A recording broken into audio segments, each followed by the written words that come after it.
So yeah, I would really encourage you all to interrupt me when you want and ask questions, because sometimes what happens is you forget the question that you want to ask in the end, and then you cannot remember when it's time to ask.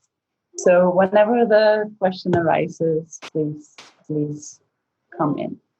So yeah, I will talk a bit more in the beginning, and then we will move to a bit of a practical exercise, and then we will apply that exercise to some of the performances.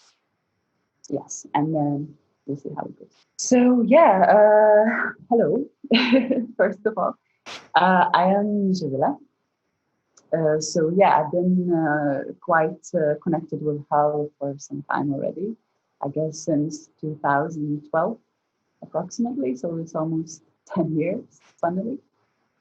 So that sounds a bit weird.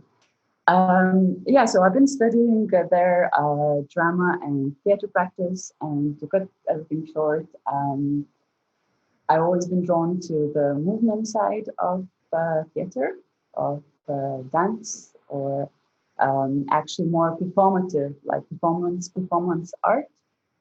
So actual theater connecting with dance. So neither theater nor dance, so somewhere in between. So in my last year of studies, I chose the movement side of theater. So that's where my first dance and digital technology project was born. So yeah, so from there we stick together with my course mate, and we did a couple of the performances. So bringing movement and digital technology together. Throughout the whole time of being in the movement world, being in the dance theater, and mostly actually not being as much as part of a dance company, but somehow it happened that I was creating more my own stuff, so my own projects. So that meant, being responsible for my own actions and choices. So I always had this sort of understanding of movement beyond the representational side.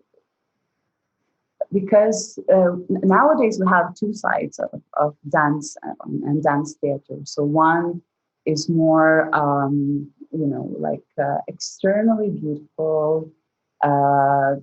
Everything is perfectly put together in a picture, just to, kind of for more consumption than anything else. And then there's the other side of super conceptualized dance. And then somewhere in between, of course, now we have more and more of the disciplines coming together and collaborating with dance.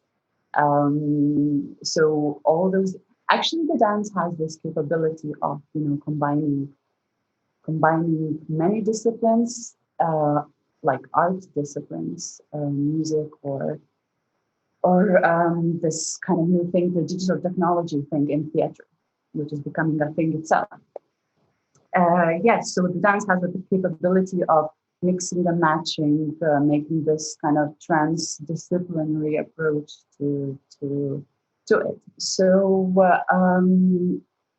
coming back to the movement side, so I always had this intuition of using my body to express what is actually happening in the body. So using my bodily memory, which actually become intellectualized understanding or embodied knowledge. So what I'm trying to do is to put intention, right? To put intention into my body and try to connect. So what I'm feeling, usually how the creation goes, how I am feeling in that moment. So I'm trying to find the places in my body that are responsible for that feeling.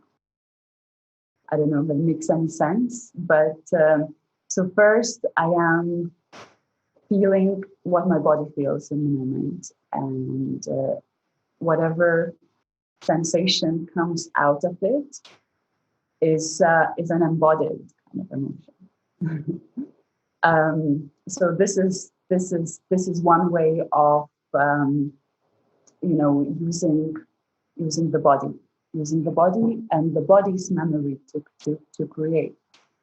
Even in psychology nowadays, the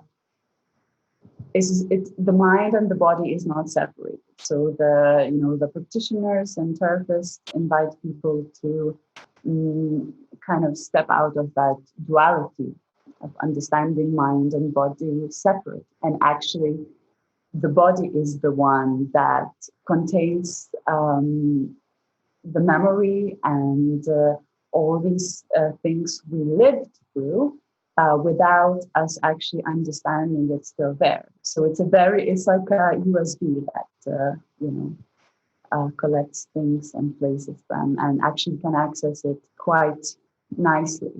So first through the body, with the body, and then actually embodying that bodily intention and memory as an intellectualized concept, right? So this is kind of the basis of, I would say, where my movement vocabulary is coming from. So in many times, my intention of this whole technique, if you can call it, is actually to bring a shared experience to the audience, for the audience. So we are still experiencing quite a lot of power dynamics when watching theater, right? And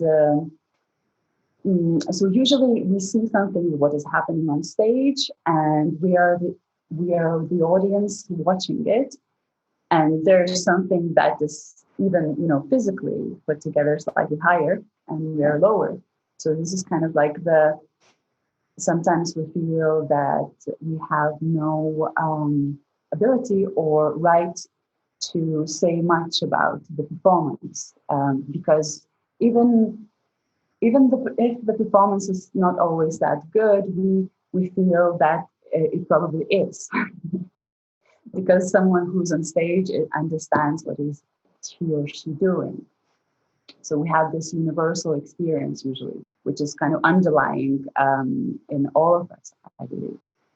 So my intention is actually to bring a performance that is not maybe that artistically or maybe not artistically expressed, but it's not based on any particular narrative, like as much.